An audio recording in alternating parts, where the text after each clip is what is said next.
महादेव चुप क्यों रहते हैं? एक कथा आंखें नम कर देगी। क्या आपने कभी सोचा है, जब इंसान टूट कर रोता है, जब निर्दोष पर अन्याय होता है, जब भक्त पुकार पुकार कर थक जाता है, तब भी महादेव जी चुप क्यों रहते हैं? क्यों वे सुनते नहीं, या फिर हमारी पीड़ा उन्हें दिखाई नहीं देती?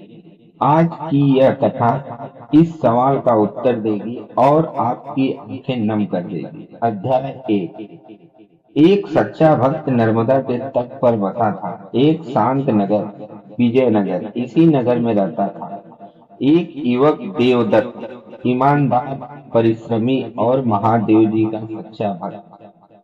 हर सुबह शिवलिंग पर जल चढ़ाता, हर काम से पहले ओम नमः शिवाय, हर हर महादेव बोलते। उसका विश्वास अटूट था कि महादेव जी कभी अन्याय नहीं होने देते। पर जीवन सबसे पहले उसी विश्वास की परीक्षा लेता है। अध्याय दो।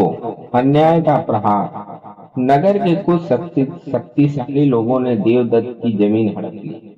न कोई सुनवाई, न कोई न्याय। देवदत्त दर दर भटका, पर हर जगह पैसे और ताकत की जीत थी। जिसके पास सत्य था, वही हार रहा था। अध्याय तीन। टूटती आस्था। एक रात भारी मन और नम आंखों से देवदत्त मंदिर पहुंचा।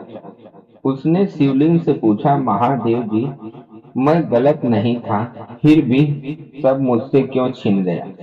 आप चुप क्यों हैं? मंदिर में केवल मौन था, न कोई संकेत, न कोई उत्तर। उस दिन देवदत्त पहली बार महादेव की चुप्पी से आहत हुआ। अध्याय चार।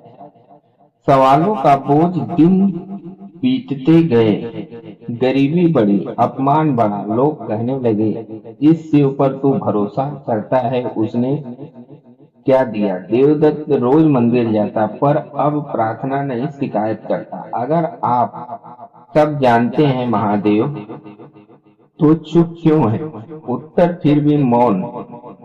अध्याय पाँच। साधु का उपदेश। एक दिन नगर में एक वृद्ध साधु आए।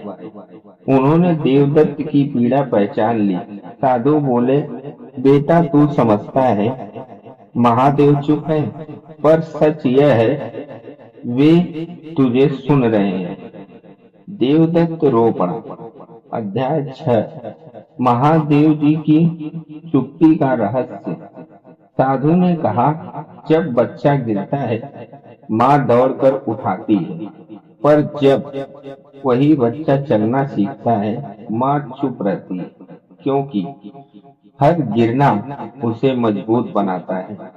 महादेव जी की चुप्पी सजा नहीं, तैयारी है। अध्याय सात। समय का न्याय।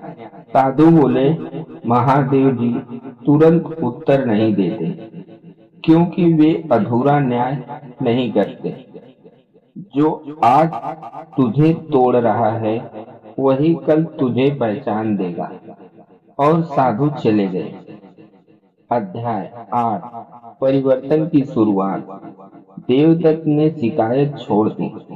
उसने मेहनत नहीं छोड़ी, सत्य नहीं छोड़ा, और शिव नाम नहीं छोड़ा। धीरे धीरे सच सामने आने लगा। जिन्होंने अन्याय किया था, वे अपने कर्मों में फंस गए। अध्याय नौ। मौन का उत्तर। एक दिन देवदत्त फिर मंदिर गया। आज आंखों में आंसू थे, पर शांति के। उसने कहा, महादेव जी, आज समझ आया, आपकी चुप्पी ने मुझे कमजोर नहीं, मजबूत बनाया। मंदिर में वही मौन था, पर अब वह मौन सुकून बन चुका था। अंतिम संदेश यह है कि महादेव जी चुप रहते हैं, क्योंकि वे हमें कर्म सिखाते हैं। वे हमें टूटने नहीं, गढ़ने देते हैं।